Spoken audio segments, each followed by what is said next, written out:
Welcome back to my channel. இன்றைக்கி தேதி 3 April 2024. இப்போ கரண்ட் டைம் 11:27 ஆகுது. இன்றைக்கி உள்ள பேங்க் நிஃப்டியோட என்ன ஸ்டேட்டஸு, சப்போர்ட் அண்ட் ரெசிஸ்டன்ஸ் என்னென்னு பார்க்கலாம். இப்போ கரண்ட் ரன்னிங் பேங்க் நிஃப்டி 47,511. இன்றைக்கி உள்ள ரெசிஸ்டன்ஸ் 47,634. இன்றைக்கி உள்ள support 47,438. Morning market gap down ஓப்பனிங்லேருந்து நம்ம சப்போர்ட்டை பிரேக் பண்ணி இன்பிட்வீன் சப்போர்ட் அண்ட் ரெசிஸ்டன்ஸ் உள்ளே ரன் ஆகிட்டுருக்கு. இன்றைக்கி நான் எடுத்த ட்ரேட் என்னங்கிறதையும் பார்க்கலாம்.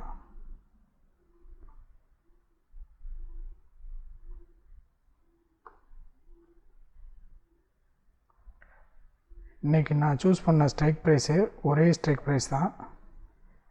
47,400 காலில் தான் நான் ட்ரேட் பண்ணியிருக்கேன்.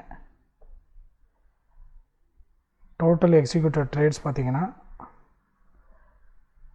Total executed orders 8.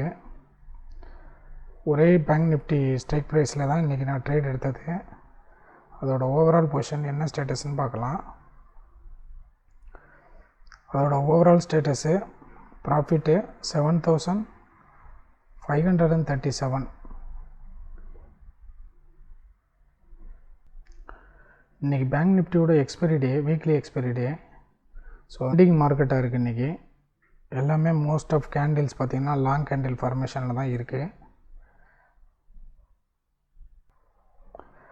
இன்றைக்கி எக்ஸ்பைரி டேங்கிறனால மார்க்கெட்டோட டைம் டிகே வச்சு ஸ்ட்ரைக் ப்ரைஸு எரோட் ஆகும். ஸோ நம்ம புக் பண்ண ப்ராஃபிட் எகெயின் ரீஎன்ட்ரி கொடுத்தோம்னா மைனஸில் போகிறதுக்கு சான்சஸ் இருக்குது. ஸோ நேற்றுக்கு ட்ரேடு நம்ம நெகட்டிவில் க்ளோஸ் பண்ணியிருந்தோம். ஸோ இன்றைக்கி அதை ரெக்கவரி எடுத்தாச்சு. ஸோ இதுக்கு மேலே நான் ஃபர்தர் ட்ரேடு எதுவும் பண்ண போகிறதில்ல. இன்றைக்கி க்ளோஸ் பண்ணுறேன் இந்த ப்ராஃபிட்டோட 7,537 ருபீஸோட.